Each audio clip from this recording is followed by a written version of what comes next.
ഈ വീഡിയോയിൽ America, India, BRICS രാജ്യങ്ങൾ ഇതുമായിട്ട് ബന്ധപ്പെട്ട് ഉരുത്തിരിഞ്ഞു വരുന്ന ജിയോ പൊളിറ്റിക്കൽ ചേഞ്ച് അതാണ് നമ്മൾ നോക്കുന്നത്. ഇന്നലെ വരെ മസിൽ പിടിച്ചിരുന്ന ട്രംപ് ഇന്ന് ചെറുതായിട്ടൊന്ന് അയഞ്ഞിട്ടുണ്ടെന്ന് പറയാനുള്ള കാരണം എന്ന് പറഞ്ഞാൽ ട്രംപ് ഇപ്പം മോദി ചൈനയ്ക്ക് പോകാൻ പാടില്ല. അതാണ് ട്രംപിൻ്റെ ഇപ്പം പ്രധാനപ്പെട്ട ലക്ഷ്യം.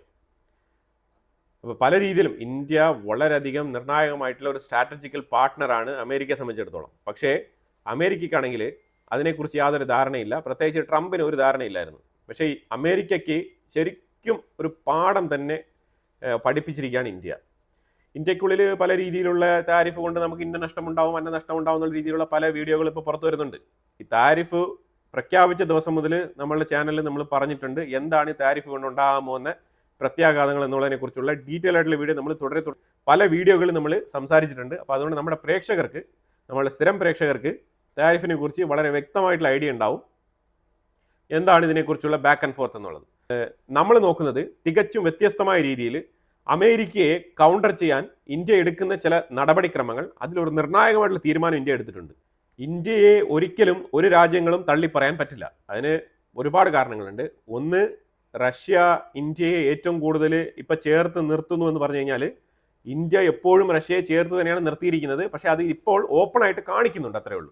അത് ജസ്റ്റ് പൊതുവിൽ ഞങ്ങൾ തമ്മിൽ ഇങ്ങനെയാണ് ബന്ധം എന്നുള്ളത് ജസ്റ്റ് ഒരു ഓപ്പൺ വേൾഡിലേക്ക് കാണിക്കുകയാണ്. അത് കാണിക്കാനുള്ള സിറ്റുവേഷനാണ് ഇപ്പം അതുകൊണ്ട് കാണിക്കുന്നത്. ഇന്ത്യയും അത് കൂടുതലായിട്ട് ഫോക്കസ് ചെയ്ത് കാണിക്കാൻ നിർബന്ധിതമായിരിക്കുകയാണ്. കാരണം ട്രംപിൻ്റെ താരിഫ്, ട്രംപിൻ്റെ പെരുമാറ്റം, ഇപ്പോഴത്തെ ഒരു ജിയോ പൊളിറ്റിക്സ് അങ്ങനെയാണല്ലോ.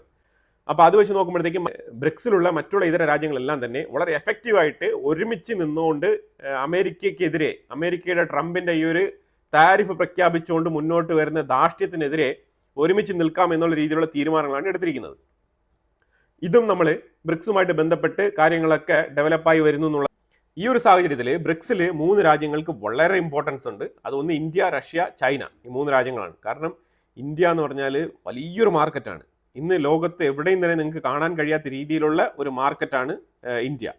അപ്പോൾ അതുകൊണ്ട് ഏത് രാജ്യത്ത് എന്ത് ഉൽപ്പാദിപ്പിച്ചാലും, ഇപ്പോൾ ട്രംപ് അമേരിക്കയിൽ വന്ന് നിങ്ങൾ ഉൽപ്പാദിപ്പിക്കും എന്ന് പറയുന്നത്, ഈ അമേരിക്കൻ കമ്പനികളെല്ലാം തന്നെ ഇവിടെ നിന്ന് പൂട്ടിക്കെട്ടി ഈ ലോ കോസ്റ്റ് എക്കോണമിയിൽ നിന്ന് ഉൽപ്പാദിപ്പിക്കുന്ന സാധനങ്ങൾ ഹൈ കോസ്റ്റ് എക്കോണമി ആയിട്ടുള്ള ഡോളർ ബേസ്ഡ് മാനുഫാക്ചറിനെ ഒരിക്കലും ബാധിക്കാൻ പാടില്ല, അവർക്കൊരു ഇമ്പാക്റ്റ് നെഗറ്റീവായിട്ട് ഉണ്ടാക്കാൻ പാടില്ല എന്നുള്ളൊരു തിയറിയിൽ, എന്നുള്ള ഒരു ബേസിക് അണ്ടർസ്റ്റാൻഡിങ്ങിൽ ഡൊണാൾഡ് ട്രംപ് വളരെയധികം സ്റ്റിക്ക് ഓൺ ചെയ്ത് നിൽക്കുകയാണ്. അതായത് ഡൊണാൾഡ് ട്രംപിനെ സംബന്ധിച്ചിടത്തോളം ചൈനയിൽ നിന്ന് ഉണ്ടാക്കുന്ന, അതായത് ഈ ലോ എക്കണോമിക് കോസ്റ്റിൽ ഉണ്ടാക്കുന്ന സാധനങ്ങൾ, അതുപോലെ ഇന്ത്യയിൽ നിന്ന് പ്രൊഡ്യൂസ് ചെയ്യുന്ന ലോ കോസ്റ്റ് പ്രോഡക്ട്സ്, ഇതെല്ലാം തന്നെ അമേരിക്കൻ വിപണിയെ കീഴടക്കാൻ പാടില്ല എന്നാണ് ട്രംപിന്റെ നയം. അപ്പോൾ അത് സാധ്യമല്ല എന്നുള്ളതാണ് ട്രംപ് മനസ്സിലാക്കാൻ വൈകിയത്.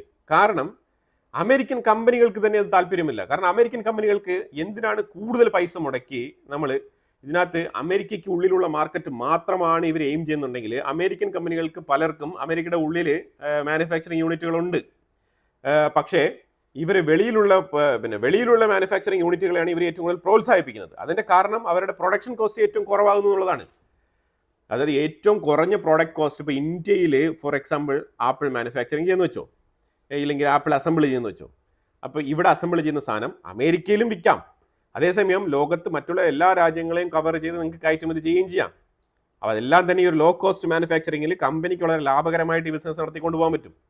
അതേസമയം അമേരിക്കയ്ക്കുള്ളിൽ വന്ന് ബിസിനസ് ചെയ്യുമെന്ന് പറഞ്ഞു കഴിഞ്ഞാൽ അമേരിക്കയുടെ ഉള്ളിൽ പോയിട്ട് ആപ്പിൾ കമ്പനിയൊക്കെ മാനുഫാക്ചറിങ് ചെയ്യുമ്പോഴത്തേക്കും ഒരു പ്രോഡക്റ്റിൻ്റെ വില നല്ല രീതിയിൽ ക്രമാതീതമായിട്ട് ഉയർന്നു പൊന്തും.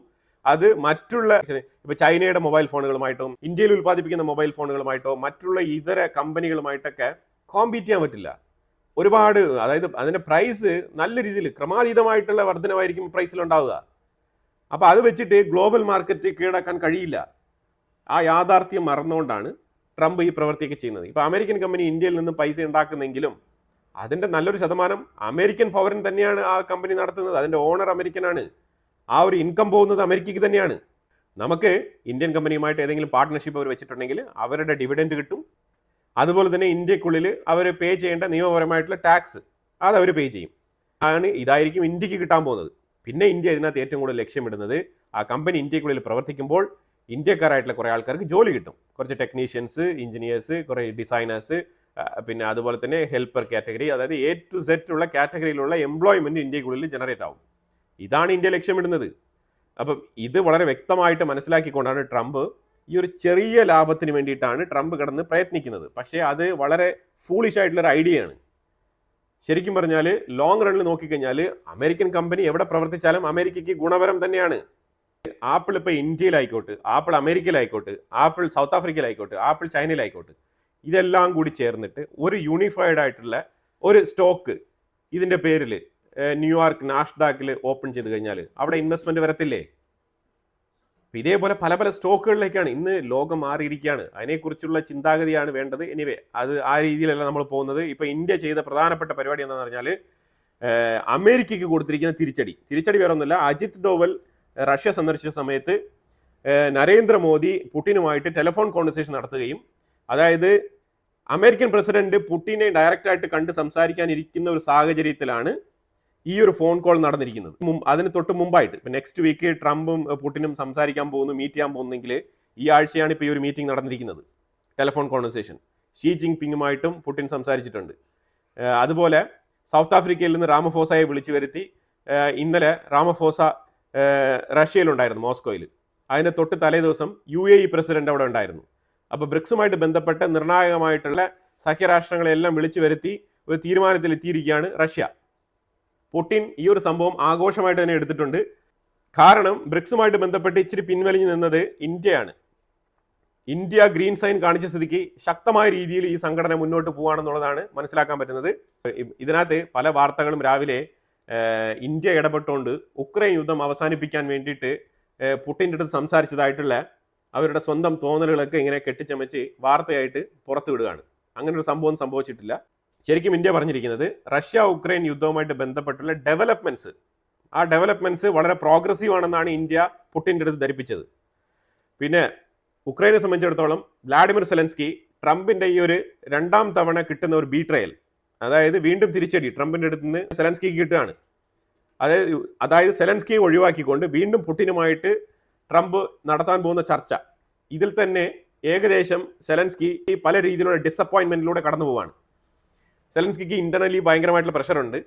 അപ്പോൾ അതിലുപരിയായിട്ട് ഈ ഒരു ചർച്ച നടന്നു കഴിഞ്ഞാൽ ഉക്രൈൻ്റെ സ്ഥലം എന്തൊക്കെ റഷ്യ കയ്യേറി വെച്ചിട്ടുണ്ടോ അതെല്ലാം തന്നെ അതുപോലെ കൊടുത്ത് ഒഴിവാക്കി ഈ ഒരു യുദ്ധം അവസാനിപ്പിക്കേണ്ട ഒരു സാഹചര്യത്തിലേക്ക് എത്തിപ്പെടുകയാണ് വ്ളാഡിമിർ സെലൻസ്കി. ഇതിനകത്ത് ചിലപ്പോൾ കുറച്ച് സ്ഥലങ്ങളോ ചില കിലോമീറ്ററുകളോ വേണമെങ്കിൽ കൊടുത്തേക്കാം. ഇന്നലെ പോലും റഷ്യ 524 കിലോമീറ്റർ ഉക്രൈൻ്റെ സ്ഥലം കയറി പിടിച്ചിട്ടുണ്ട് ഇന്നലെ കൂടി. അതാണ് മനസ്സിലാക്കേണ്ടത്. അപ്പോൾ ആ രീതിയിൽ പ്രോഗ്രസീവ് ആയിട്ടുള്ള മുന്നോട്ട് പോക്കാണ് റഷ്യ കാഴ്ചവെച്ചുകൊണ്ടിരിക്കുന്നത്.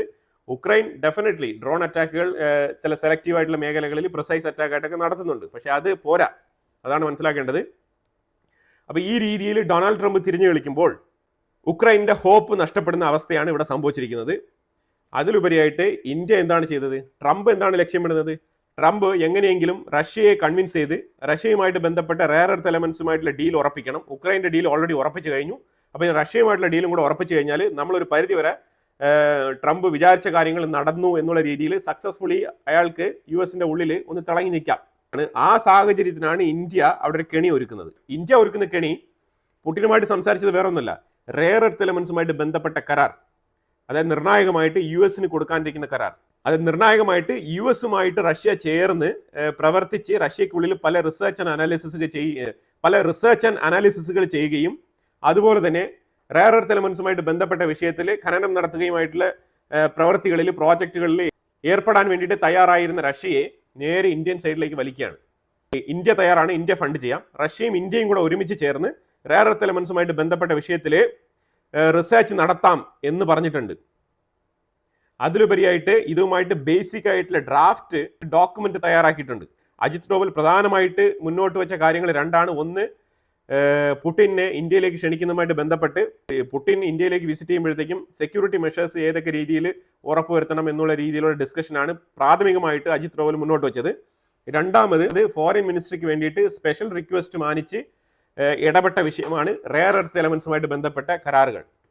ഈ റെയർ എർത്ത് എലമെന്റ്സുമായിട്ട് ബന്ധപ്പെട്ട വിഷയത്തിൽ അമേരിക്കയ്ക്കെതിരെ ഇന്ത്യ കരുക്കൾ നീക്കി റഷ്യയുടെ റെയർ എർത്ത് എലമെന്റ്സ് മേഖലയെ ഇന്ത്യയിലേക്ക് വലിച്ചെടുക്കാനുള്ള ശ്രമം. ട്രംപ് ഇത് തിരിച്ചറിയുന്നുണ്ട്. ട്രംപിന് ഇന്ന് പുടിനുമായിട്ട് സംസാരിച്ചാൽ കൊള്ളാമെന്നുണ്ട്.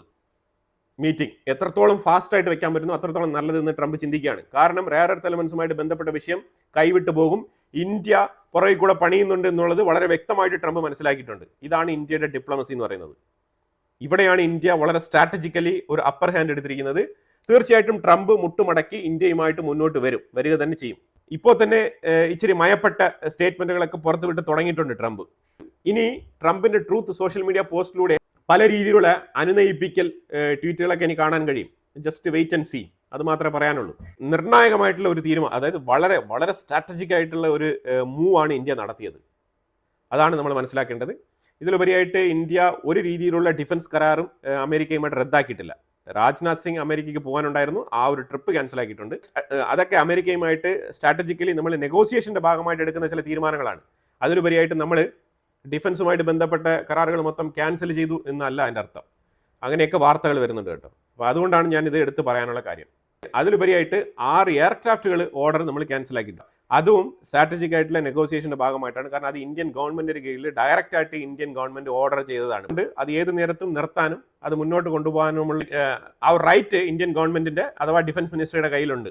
അപ്പോൾ അതുകൊണ്ട് അത് ഏത് നേരത്ത് വേണമെങ്കിലും അവർക്ക് ഓൺ ചെയ്യാം, ഓഫ് ചെയ്യാം. അപ്പോൾ ആ രീതിയിലാണ് ഒരു സ്ട്രാറ്റജിക് ആയിട്ടുള്ള മൂവ് എന്നുള്ള നിലയിൽ പ്രാഥമികമായിട്ട് അമേരിക്കയ്ക്ക് ഒരു സൂചന നൽകാൻ വേണ്ടിയിട്ട് ഈ ഒരു 6 എയർക്രാഫ്റ്റുകളുടെ ഓർഡർ റദ്ദാക്കിയത്. വളരെ പ്രിസൈസ് ആയിട്ടുള്ള വളരെ ഫാക്ച്വൽ ആയിട്ടുള്ള ഇൻഫർമേഷൻസ് ആണ് നമ്മൾ പങ്കുവച്ചിരിക്കുന്നത്. ഇതിനെക്കുറിച്ചുള്ള അഭിപ്രായങ്ങൾ കമന്റ് ബോക്സിൽ രേഖപ്പെടുത്തുക. തീർച്ചയായിട്ടും കൂടുതൽ വാർത്തകളുണ്ട്. ഇതിനെക്കുറിച്ചുള്ള അഭിപ്രായങ്ങൾ കമന്റ് ബോക്സിൽ രേഖപ്പെടുത്തുക. കൂടുതൽ വാർത്തകളുമായിട്ട് അടുത്ത വീഡിയോയിൽ വരാം. Thank you so much.